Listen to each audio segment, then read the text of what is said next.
Il va revenir le lendemain. Si le cas se répète, il va encore revenir le surlendemain. Il va très vite retenir que c'est l'endroit où aller pour avoir une bonne chance de manger. Mais il y a mieux. Ces animaux sont capables de se repérer dans le temps. Par exemple, ils vont intégrer que telle espèce de poisson fait sa migration en septembre, ou telle espèce de mammifère en avril, et que c'est donc le meilleur moment pour les chasser. 15 jours avant, vous pouvez être certain de les voir eux-mêmes commencer à migrer vers la zone concernée. En l'absence de nourriture, les crocodiles peuvent passer des mois sans manger. Et quand ils rompent enfin leur jeûne, ils utilisent leur énergie de la manière la plus efficace possible en la consacrant à leur croissance. Cette formidable capacité d'adaptation leur a permis de survivre quand d'autres espèces se sont éteintes. Aujourd'hui, ce sont les derniers vrais gros reptiles existants sur Terre. Mais récemment, la mise au jour de fossiles a montré que par le passé, des crocodiles encore plus gros ont existé. Dans les années 1990, le paléontologue Paul Sereno et son équipe de chercheurs ont réalisé la découverte de toute une vie. Le Sarcosuchus imperator. Super croco. Il y a une quinzaine d'années, je suis allé dans le Sahara. C'était une expédition passionnante et très difficile à mener. C'était comme ouvrir la boîte de Pandore des dinosaures. Mais la vraie découverte, ça a été celle des crocodiles. Le tout premier os que j'ai trouvé appartenait à Super Croco. Ensuite, on a trouvé son crâne. Imaginez, tomber sur un crâne de plus d'1,80 m, plus grand que vous quand vous vous allongez à côté, et comprendre que c'est celui d'un crocodile. C'était incroyable. On n'en revenait pas.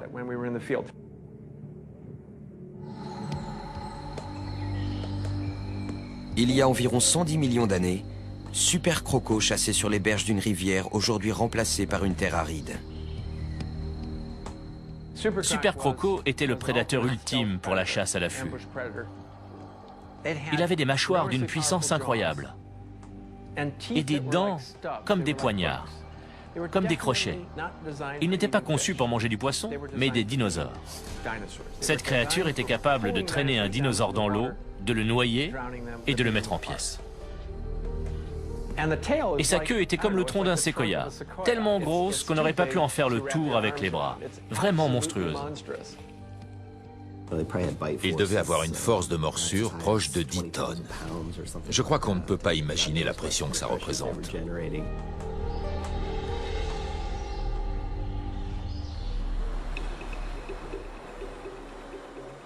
Dans son laboratoire de l'université de Chicago, Paul Sereno n'en finit pas de s'émerveiller devant le crâne fossilisé de Super Croco. C'est le crâne de crocodile géant le plus complet qu'on ait jamais trouvé. Il fait 1,80 m de long et pèse plus de 300 kg. Voilà l'arrière, et là ce sont les deux orbites. Elles sont un peu proéminentes. Ça c'est le museau avec cette grande ouverture pour les narines. Cet animal était un véritable arsenal de dents. Voilà la racine, et la partie foncée c'est la couronne, celle qui dépassait. C'était une dent de remplacement, donc elle était principalement à l'intérieur de la gencive. Quand on la place dans le crâne, on s'aperçoit que le museau était littéralement hérissé de dents. Il y en avait tout le long, de chaque côté. Elles étaient remplacées dès qu'elles étaient cassées ou usées. Rien qu'à partir de ça, on en sait beaucoup sur ce qu'ils mangeaient. Et ce n'était pas du poisson.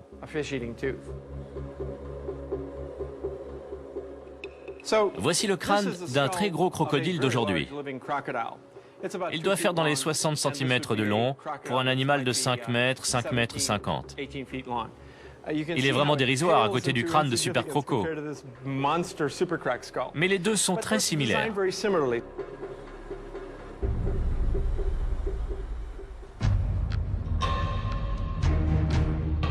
Quelle taille faisait donc Super Croco? Il devait faire environ 2 fois la taille des plus gros crocodiles marins, et sûrement 10 fois leur poids. On pense qu'à l'âge adulte, Super Croco devait mesurer dans les 12 mètres de long, soit la taille d'un bus. Quant à son poids, je dirais dans les 8 tonnes. Le plus gros crocodile à avoir jamais vécu sur Terre.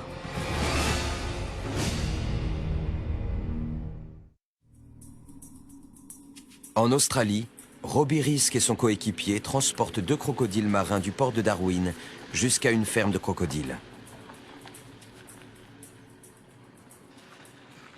Ils ont trouvé une maison. Oui, Belle bête. oui, une femelle et un mâle. Une femelle? Oui. Bonne nouvelle. On va les mettre dans l'enclos. 1, 2, 3. Facile pour moi. 1, 2, 3. Une fois les crocos déchargés, Robbie retourne au port contrôler les pièges. Ils ne vont pas apprécier la suite.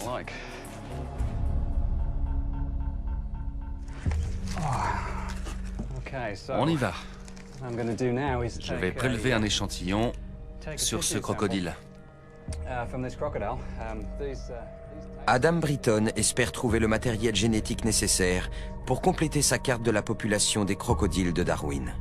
Même là, dans le cartilage, il y a du tissu génétique. Je vais utiliser une de ces aiguilles à biopsie pour prélever un petit morceau que je mettrai dans un flacon.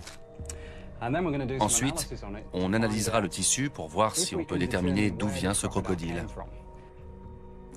C'est la première fois que je fais ça.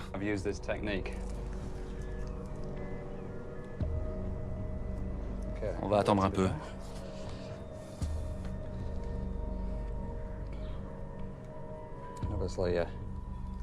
Bien sûr, ça doit piquer un peu, mais les crocodiles, ils ont la peau dure. Ça doit leur faire comme une piqûre de vaccin. Voilà l'échantillon. J'ai juste fait un trou dans la scutelle. Ce n'est vraiment que du tissu conjonctif, mais on peut en tirer des informations génétiques. Je le range. Ça se conserve longtemps. Je vais l'envoyer au labo avec d'autres échantillons. On va sûrement apprendre des choses très utiles. Les recherches d'Adam Britton lui permettront peut-être de découvrir où les crocodiles marins de Darwin se reproduisent, pourquoi ils migrent et comment leur nouveau biotope pourrait favoriser leur croissance.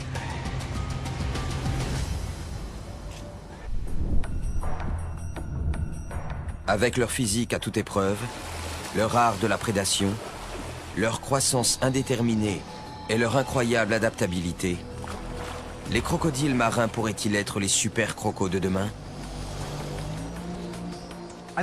Aujourd'hui, toutes les conditions sont réunies. Un climat chaud et un réseau fluvial suffisamment important pourraient abriter un crocodile géant. La température est un paramètre favorable. Ces animaux ont un métabolisme lent, mais si le climat se réchauffe, ils mangeront beaucoup plus et ça favorisera leur croissance. Des températures en hausse et des proies plus grosses pourraient donner des crocodiles encore plus gros. Si des proies de grande taille viennent près des rivières, il est possible et même probable que des crocodiles géants réapparaissent. Mais d'après les experts, l'élément essentiel pour devenir un super croco, c'est une longue adolescence. La croissance des super crocos ne commençait à ralentir que vers l'âge de 35 ou 40 ans. De nos jours, c'est entre 12 et 15 ans que ce ralentissement intervient. Les crocodiles géants atteignaient leur maturité très tard et vivaient beaucoup plus longtemps. Comment faisait-il pour atteindre 12 mètres de long? Est-ce qu'il grandissait plus vite ou sur une période plus longue? Réponse B. Ces géants grandissaient à un rythme similaire à celui des crocodiles d'aujourd'hui. Ils n'allaient pas forcément plus vite, mais leur adolescence durait plus longtemps.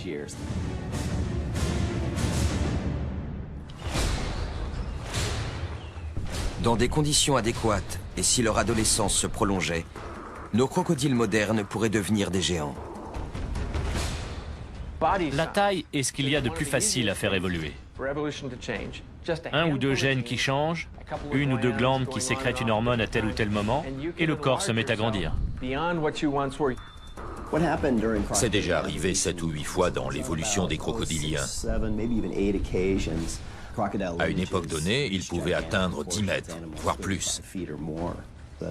Ils ont dans leur patrimoine génétique le potentiel pour devenir des géants. La vie n'est pas constante, elle change. Rien n'interdit de penser que d'ici quelque temps, un crocodilien aussi formidable que Sarcosuchus puisse revivre.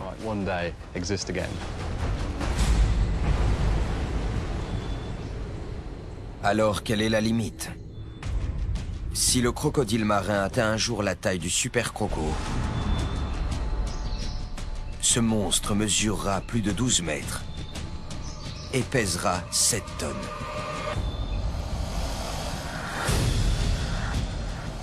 Sa queue mesurera près de 5 mètres de long, son crâne presque 2. Ses mâchoires hérissées de dents longues comme des pieux pourront exercer une pression de plus de 9 tonnes.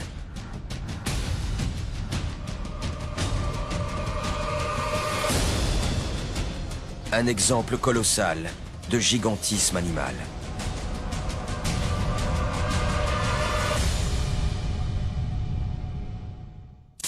Quel monstre! Espérons que le crocodile de mer n'atteigne jamais cette taille. Aujourd'hui, l'espèce n'est pas menacée, elle est même protégée. Il en existe 200 000 à 300 000 individus en Asie du Sud-Est, qui constituent bien sûr, malheureusement, une menace permanente pour les pêcheurs et les baigneurs. La soirée continue avec un autre animal très impressionnant, le python. Marie-Annick, bonjour. Bonjour. Quel est ce serpent? C'est un python moulure albinos. C'est un garçon ou une fille? Et il a quel âge? C'est un garçon et il a 10 ans. Est-ce qu'il va encore grandir? Oui, les serpents, ça grandit toute leur vie. En général, les pythons, c'est des gros serpents et c'est des serpents qui peuvent aller de 8 à 10 mètres. 8 à 10 mètres? Ah oui. Pour un poids à peu près jusqu'à 120 kilos. Hein. 120 kilos. Oui. Alors ces pythons moulures, leur habitat naturel, c'est l'Asie du Sud-Est. Malheureusement, plusieurs spécimens ont été relâchés malencontreusement en Floride, où ils font des ravages, s'attaquant notamment à la nourriture des alligators. Nous allons partir sur leur trace, sur la trace également du python réticulé, le plus grand de tous les pythons. C'est un document impressionnant, regardez. Ce sont des monstres de légende. Ils peuvent atteindre des tailles incroyables. Ils sont tellement puissants. Des tueurs. Qu'est-ce qui vous arrive? Notre serpent est allé dans le lit du bébé et il l'a étranglé. Leur appétit est insatiable. Aujourd'hui, un gigantesque fossile Ce serpent devait être aussi long qu'un bus. et un habitat idéalement adapté Ça y est. C'est bon, je le tiens. pourrait bien dévoiler les secrets de serpents encore plus énormes. Quand on voit un python sauvage dans les Everglades, on a intérêt à jouer au plus fin si on ne veut pas se faire dévorer vivant.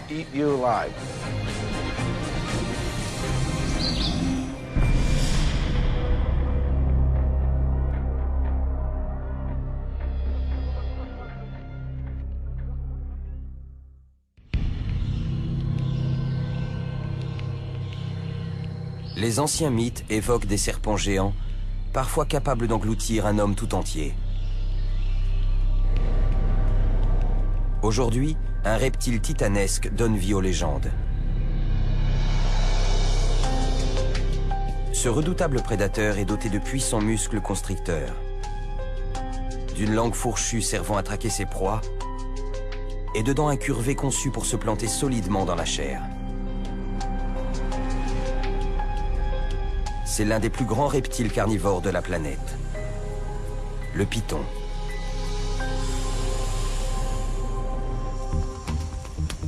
Certaines espèces de pythons mesurent plus de 6 mètres de long et pèsent des centaines de kilos. Le record mondial est détenu par un python réticulé d'une longueur de près de 10 mètres. Toutefois, des récits mentionnent l'existence de bêtes encore plus imposantes. En Indonésie, en 2003, un serpent fait la une des journaux.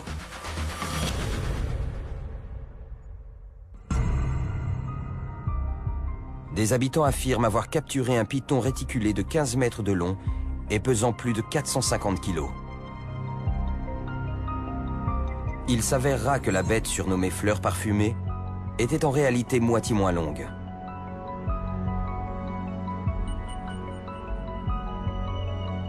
Beaucoup cependant s'interrogent.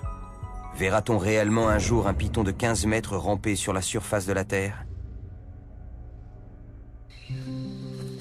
L'animal lui-même nous fournit des éléments de réponse. Ses talents de prédateur et sa croissance illimitée, conjugués à l'accroissement des proies et au réchauffement climatique, nous donnent une idée de la taille qu'il pourrait un jour atteindre.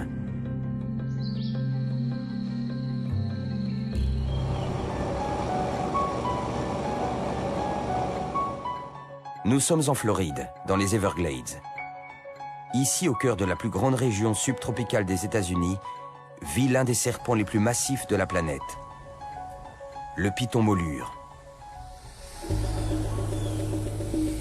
Ce serpent originaire d'Asie est une espèce invasive dont la population se multiplie dans cette zone. Dans cette région, le nombre de pythons molures est estimé à 150 000 individus. Ces serpents se développent en chassant les espèces indigènes. C'est un environnement formidable. C'est quasiment le cadre de vie idéal pour qu'un gros serpent se développe. Il y a plein de proies et la chasse est très fructueuse du fait de l'absence de prédateurs. Ici, il arrive que les pythons atteignent une taille supérieure à celle qu'on observe communément chez ce type de python.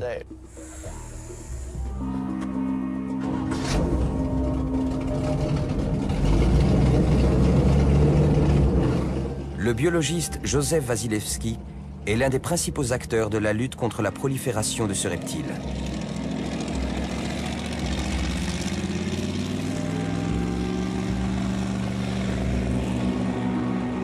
Il traque et capture en toute légalité les pythons, puis les relâche après avoir collecté des données essentielles sur leur localisation et leur taille.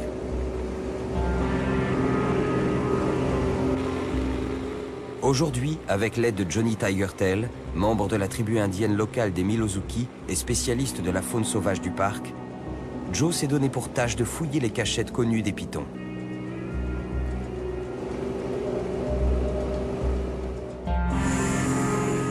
Les plus grandes prises de Joe dépassaient les 3,50 m.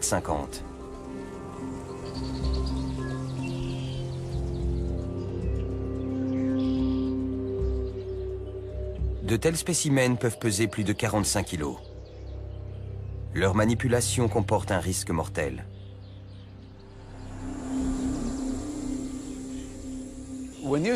Quand on voit un python sauvage dans les Everglades, on a intérêt à jouer au plus fin si on ne veut pas se faire dévorer vivant. Le serpent va chercher à mordre toutes les parties du corps qu'il peut atteindre. Et bien entendu, plus il est gros, plus il peut vous mordre haut. Et plus il est puissant, plus la morsure risque d'être grave.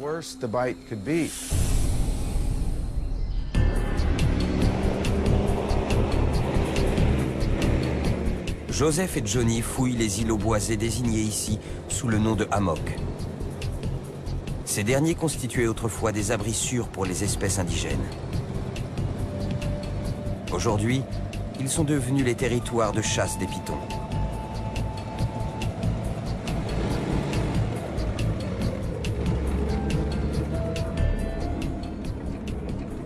Un jour comme aujourd'hui, où l'eau est haute, ça ne m'étonnerait pas d'en voir un perché dans les arbres.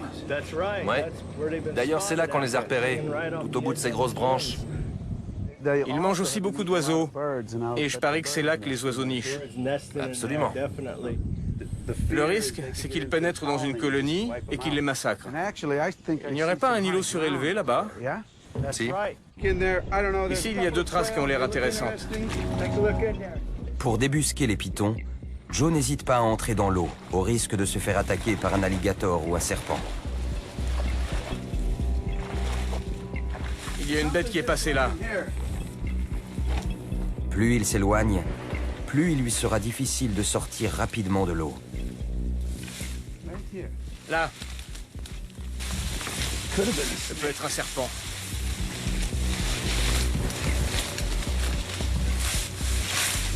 J'ai entendu quelque chose. La végétation est trop épaisse. Joe ne peut poursuivre.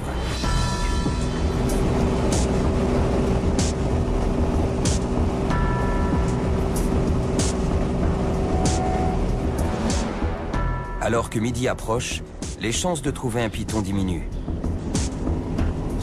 Lorsque le soleil est au zénith, les serpents restent souvent invisibles.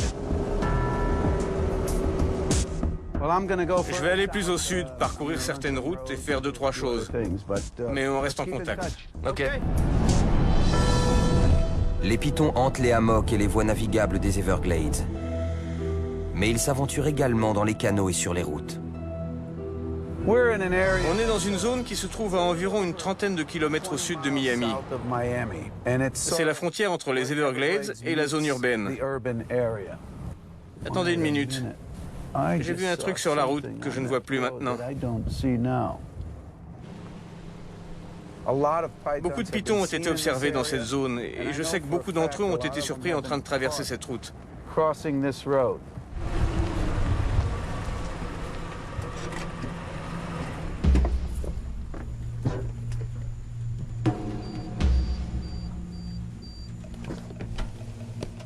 Joseph se gare et inspecte le bas-côté. C'est quoi là-bas? Non. Parfois c'est vraiment trompeur.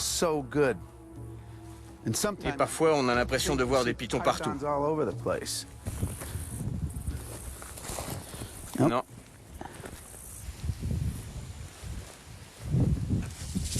Il y en a un!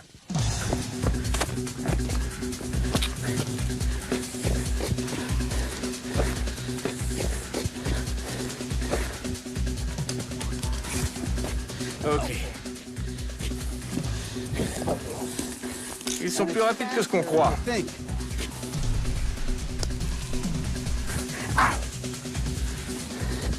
Il faut le maintenir dans un endroit dégagé. Voilà. On le tient. Presque. Maintenant.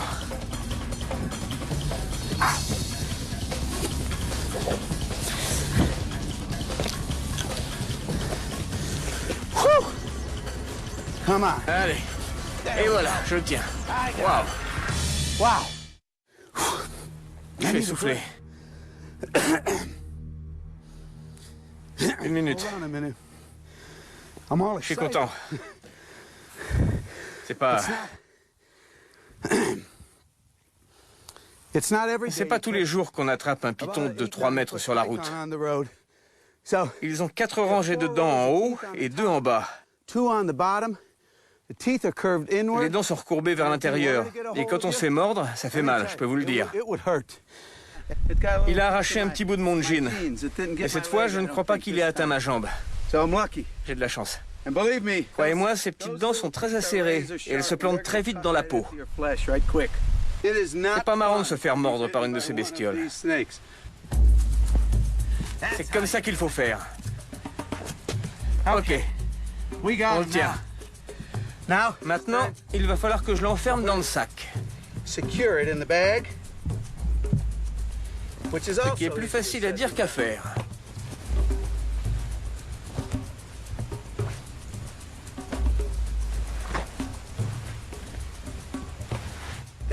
C'est la meilleure façon, la façon la plus humaine de transporter des reptiles. Ils peuvent respirer sans problème.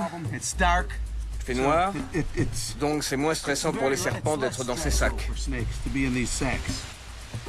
Et voilà, le python est enfermé.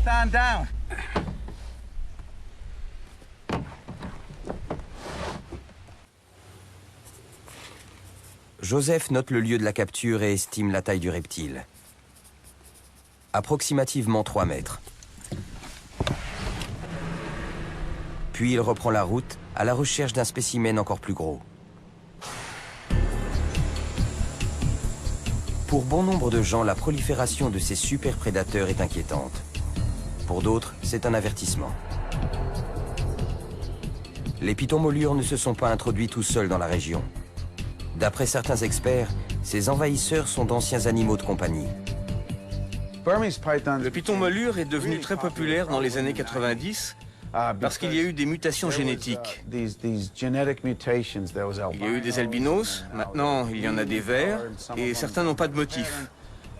Les gens aiment les élever du fait de cette variété de couleurs. Certains propriétaires dépassés ont vu leurs minuscules serpents se transformer en un immense reptile qu'ils sont devenus incapables de gérer. Les gens relâchent ces pythons pas seulement à cause de leur taille, mais aussi parce que les choses ont changé. Au début, le python était une nouveauté. On le considérait comme un bon animal de compagnie. Mais plus maintenant. Les animaleries n'en veulent plus, les zoos non plus. C'est pas juste pour le serpent, ni pour l'environnement, ni pour les gens. Il est presque certain que les animaux relâchés ont contribué au problème actuel. Toutefois, une poignée d'animaux échappés pourrait également être à l'origine de l'invasion. À la fin du mois d'août 1992, l'ouragan Andrew balaie le sud de la Floride. Des vents de force 5 détruisent plusieurs centres d'élevage. D'innombrables espèces exotiques s'échappent, y compris des pythons molures. Ces serpents retournent rapidement à l'état sauvage et se lancent à la recherche de nourriture. La plupart s'installent dans les Everglades, où les animaux sauvages abondent. Mais certains vivent à proximité des zones résidentielles, chassant les proies les plus vulnérables des banlieues. Il arrive qu'ils emportent des animaux domestiques, chiens, chats, poulets, ce genre d'animaux. Il y a des proies plus facilement accessibles pour eux dans ces secteurs. À de rares occasions, les pythons s'en prennent également aux hommes. En juillet 2009, à Oxford, en Floride, un drame montre à quel point l'instinct est puissant, même chez un animal de compagnie. Dans cette modeste maison de banlieue, alors qu'une petite fille de 2 ans dort, le python molure de la famille s'échappe de sa cage. Le reptile, long de 2,5 mètres, se glisse dans le lit de la fillette, s'enroule autour d'elle et l'étouffe. Dites-moi exactement ce qui s'est passé. On a un python molure qui fait dans les 3,50 mètres. Cette nuit, il est sorti de sa cage. Il est allé dans le lit de notre enfant et il l'a étouffé.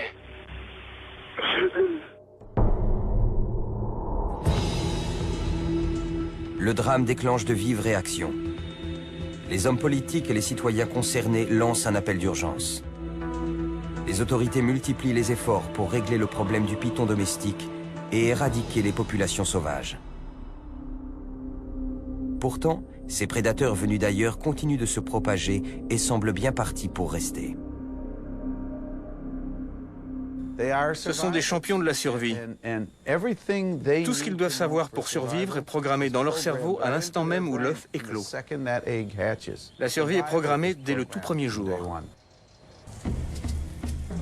Une femelle peut pondre une centaine d'œufs en une seule saison de ponte. En à peine 1 an, les petits multiplient leur taille par plus de 4. Lorsqu'ils atteignent environ 2 mètres, ces carnivores voraces sont de véritables machines à manger. Ils chassent presque tous les animaux vivants, des oiseaux blessés aux reptiles, en passant par des mammifères aussi gros que des cerfs. Ils mangent absolument tout ce qu'ils trouvent. Ils mangent, ils se gavent littéralement. Ce sont des chasseurs opportunistes. Ils ne savent pas toujours quand ils feront leur prochain repas. Et chaque fois qu'ils ont l'occasion de manger, ils mangent. Nouvel indice quant à la taille que le python pourrait atteindre, plus il mange, plus il grandit. Ses compétences de chasseur lui permettent de se nourrir et de grossir toujours plus. Le python pratique la chasse à l'affût. Sa technique la plus productive consiste à se cacher et à attendre. Une fois la proie à proximité, son camouflage lui permet d'effectuer une frappe éclair. Sa stratégie repose sur la furtivité, la surprise et un système de détection, notamment une peau et des muscles qui fonctionnent comme des sismographes. Ils sentent les vibrations. Quand une proie potentielle approche, elle déclenche instantanément ce mécanisme. Et quand l'animal s'approche suffisamment près du serpent, il frappe avec une vitesse et une force incroyables. Vous pouvez filmer toute la journée, mais il faut revoir la séquence au ralenti si vous voulez réellement voir le serpent saisir sa proie.